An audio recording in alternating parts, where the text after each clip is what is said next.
រៀបសួរបងប្អូនតើបងប្អូនថ្ងៃនេះមកធ្វើបបរគ្រឿងសាច់មាន់ញ៉ាំជាមួយខ្ញុំទាំងអស់គ្នានិយាយទៅផ្សារបងប្អូននៅដើរឡើងពី3ជុំនៅតែរនឹកមុខម្ហូបបាត់ចេញទៀតមានតែស្រីគ្នាយើងទេទៅយល់អារម្មណ៍មួយហ្នឹងពេលដល់ម៉ោងធ្វើម្ហូបម្ដងគឺថា stress ហ្មងបងប្អូនហើយចិត្តហ្នឹងក៏ចង់ធ្វើបបរគ្រឿងនឹងយូរដែរហើយប៉ុន្តែអត់ដែលបានធ្វើសោះថ្ងៃនេះក៏មិនបង្អែមមកអង្គយូរទេក៏ទិញគ្រឿងក្រៅហើយនឹងទិញបាន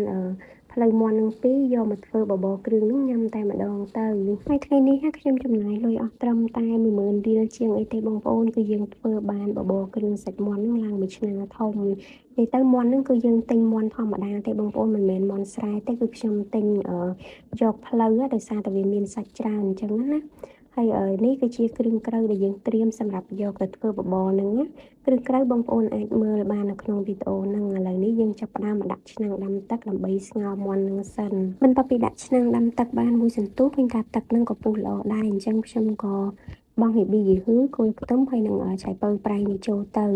បន្ទាប់មកខ្ញុំដាក់ផ្លូវមាន់ហ្នឹងស្ងោរតែម្ដងហើយស្ងោរវាបានឆ្អិនល្អបងប្អូនហើយខ្ញុំក៏បន្ថែមខ្ទឹមបារាំងនេះមួយផ្លែចូលទៅដែរដើម្បីធ្វើឲ្យទឹកបបររបស់យើងវាមានជាតិផ្អែមពីបន្លែបន្ទាប់មកខ្ញុំក៏ចាប់ផ្ដើមមកឆាអង្គរយើងវិញម្ដងហើយយើងចាក់ប្រេងឆាចូលទៅក្នុងខ្ទះបន្តិចទៅហើយដាក់ខ្ទឹមសលីងខ្ទឹមសនោះឲ្យឡើងក្លិនឈ្ងុយសិនបន្ទាប់មកបានខ្ញុំដាក់ផ្សិតខ្មៅនឹងចូលទៅហើយយើងលីងផ្សិតខ្មៅឲ្យវាស្ងួតហើយនឹងក្រៀមល្អបន្ទាប់មកទៀតបានខ្ញុំដាក់អង្ករនឹងចូលទៅហើយសម្រាប់អង្ករមុននឹងយើងយកមកឆាគឺខ្ញុំយកវាទៅលាងទឹកពី3ទឹកសិនណាបងប្អូនហើយទុកវាឲ្យស្រស់ទឹកពេលដែលឆាអង្ករនេះគឺខ្ញុំបន្ថែមរ៉ូឌីបន្តិចហើយនឹងប្រេងខ្យងបន្តិចដើម្បីពេលដែលយើងយកអង្ករនឹងទៅបបរអង្ករនោះវាមានជាតិហើយយើងឆាវាបានស្ងួតល្អហើយនឹងឡើងពណ៌ក្រហមបងប្អូនឥឡូវនេះយើងឆាអង្ករបានរួចរាល់ហើយអញ្ចឹងខ្ញុំទុកវាមួយឡែកសិនខ្ញុំក៏មកមើលសាច់មាន់ដែលយើងបានស្ងោរមិញហ្នឹងក៏ឆ្អិនដែរអញ្ចឹងខ្ញុំក៏ស្រង់វាចេញដើម្បីទុកបេះសាច់ហើយសាច់ហ្នឹងយើងចង់ដាក់នៅក្នុងបបរក៏បានឬក៏យើងចាំដាក់ខាងក្រៅក៏បានដែរបន្ទាប់មកខ្ញុំក៏យកអង្ករដែលយើងបានឆាមិញហ្នឹងចាក់ចូលទៅក្នុងឆ្នាំងទៅហើយខ្ញុំក៏បន្ថែមការ៉ុតហើយចំពោះការ៉ុតនេះគឺយើងទុកញ៉ាំតែម្ដងបងប្អូនខ្ញុំអត់ស្រង់ចេញទេហើយខ្ទឹមបារាំងនេះគឺខ្ញុំស្រង់វាចេញកុំឲ្យវារាយប៉ាយនៅក្នុងឆ្នាំងអញ្ចឹងណាចាបងប្អូនឥឡូវនេះខ្ញុំមកបង់គ្រឿងផ្សំនៅក្នុងបបរយើងតែម្ដងខ្ញុំដាក់ដុំស៊ុបខ្នុរនឹងមួយដុំទឹកត្រីអំបិលរ៉ូឌីស្ករហើយនឹងប៊ីចេងបន្តិចសម្រាប់រសជាតិបងប្អូនភ្លក់តាមចំណង់ចំណូលចិត្តហើយខ្ញុំទុករងាស់ឲ្យអង្ករនឹងវារីងរីកល្អបន្តិចសិនបន្ទាប់មកបានខ្ញុំដាក់ផ្សិតចំបើងឈាមជ្រូកហើយនឹងខ្ញីនឹងចូលទៅតែម្ដងហើយយើងទុកវារងាស់ម្ដងទៀតដើម្បីឲ្យអង្ករនឹងបានរីកល្អសិនណាចាំបងប្អូនឥឡូវនេះបបរគ្រឿងសាច់មាន់របស់នាងខ្ញុំបានឆ្អិនរួចរាល់ហើយ